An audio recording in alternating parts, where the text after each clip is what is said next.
বিসমিল্লাহির রহমানির রহিম। আসসালামু আলাইকুম। আজকে আমি আপনাদেরকে তৈরি করে দেখাবো আফগানিস্তানের সাফিদ বাদাকশি হালুয়া।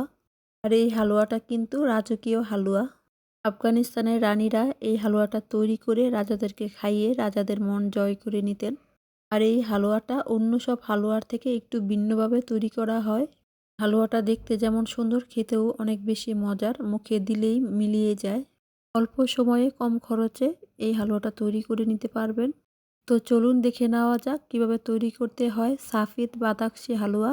হালুয়াটা তৈরি করার জন্য প্রথমে চুলায় একটা কড়াই বসিয়ে দিয়ে দিব হাফ কাপ গলানো ঘি। চুলার আঁচ কিন্তু লোতে রাখতে হবে, আর লোতে রেখেই কিন্তু গলানো ঘিটা দিয়ে দিতে হবে। ঘিটা দিয়ে দেওয়ার পর এবার এর মধ্যে দিয়ে দিব হাফ চা চামচ পানি।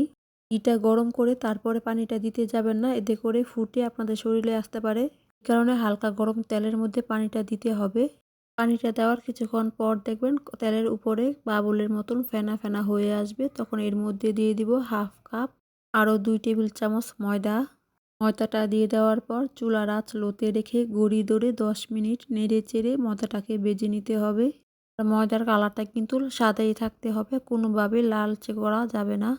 10 মিনিট ভেজে নেওয়ার পর ময়দাটা যখন চকচক করবে, ঘিটা উপরে ভেসে উঠবে, আগের থেকে অনেকটা পাতলা হয়ে যাবে, তখন বুঝে নিতে হবে ময়দাটা ঠিকমতো ভাজা হয়ে গিয়েছে। এবার এই ময়দার মিশ্রণটাকে চুলা থেকে নামিয়ে একটা বাটিতে নিয়ে নর্মাল ফ্রিজে রেখে দিব 10 ঘন্টার মতো। এই হালুয়ার বৈশিষ্ট্য এটাই, ঘিয়ের মধ্যে ভেজে নেওয়ার পর 10 ঘন্টা নর্মাল ফ্রিজে রাখতে হয়। ফিরে এলাম 10 ঘন্টা পর। এবার এই ময়দার মিশ্রণটাকে ফ্রিজ থেকে বের করে নিয়েছি।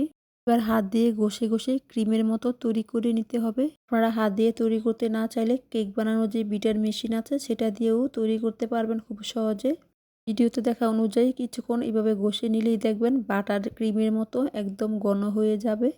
আবার চাইলে চামচ দিয়েও এই কাজটা করতে পারেন। আমার কাছে সবথেকে সহজ মনে হয় হাত দিয়ে করলেই সবথেকে বেশি ভালো হয়। কিছুক্ষণ ঘষে নেওয়ার পর যখন বাটার ক্রিমের মতো ঘন এবং চকচকে হয়ে যাবে, তখন এর মধ্যে দিয়ে দিব হাফ কাপ পাউডার চিনি। মেজারমেন্ট কাপের যে হাফ কাপ আছে সেটা সমান করে চিনি নিয়ে ব্লান্ডারে গুঁড়া করে নিলেই তৈরি হয়ে যাবে পাউডার চিনি। আর দিয়ে দেব হাফ চা চামচ এলাচের গুঁড়া। আপনারা চাইলে এই পর্যায়ে বাদাম গুঁড়া করেও দিতে পারেন। এবার সব কিছুকে খুব ভালো করে মিশিয়ে নিব। ঠিক আগের মতো হাত দিয়ে ঘষে ঘষে চিনিটাকে খুব ভালো করে মিশিয়ে নিতে হবে। যখন চিনিটা খুব ভালো করে মিশে যাবে এবং ফোমের মতন ঘন হয়ে যাবে, তখন এই হালুয়াটা প্লেটে নিয়ে আমি বাদাম দিয়ে সাজিয়ে নিব। আপনারা চাইলে এই হালুয়াটা এইভাবেই খেতে পারেন। আবার চাইলে নর্মাল ফ্রিজে 10 মিনিটের মতো রেখে তারপরে খেতে পারেন। বাদাম দিয়ে সাজিয়ে নেওয়ার পর নর্মাল ফ্রিজে রেখে দিব 10 মিনিটের মতো। 10 মিনিট পর আমি হালুয়াটাকে ফ্রিজ থেকে বের করে নিয়েছি। এবার চামচ দিয়ে আমি হালুয়াটাকে কেটে নিব। বিশ্বাস করুন এই হালুয়াটা এত বেশি মজার হয়, বাসায় তৈরি না করলে আপনাদেরকে আফসোস করতে হবে। তৈরি হয়ে গেল আফগানিস্তানের সাফিদ বাদাকশি হালুয়া। এই হালুয়াটা এমনিতেও খেতে পারবেন, আবার চাইলে রুটি পরোটার সাথেও খেতে অনেক ভালো লাগে। আপনারা চাইলে কিন্তু হালুয়াটা 2 সপ্তাহের মতো নর্মাল ফ্রিজে রেখেও খেতে পারবেন। হালুয়ার রেসিপিটি দেখার পর বাসায় তৈরি করবেন, আশা করছি সবার কাছে ভালো লাগবে। আর ভালো লাগলে লাইক দিয়ে চ্যানেলটি সাবস্ক্রাইব করা না থাকলে সাবস্ক্রাইব করে পাশে থাকা বেল বাটনে অল দিয়ে দিবেন।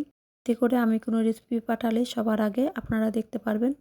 আর যারা আমার চ্যানেলটি সাবস্ক্রাইব করেছেন তাদেরকে অসংখ্য ধন্যবাদ।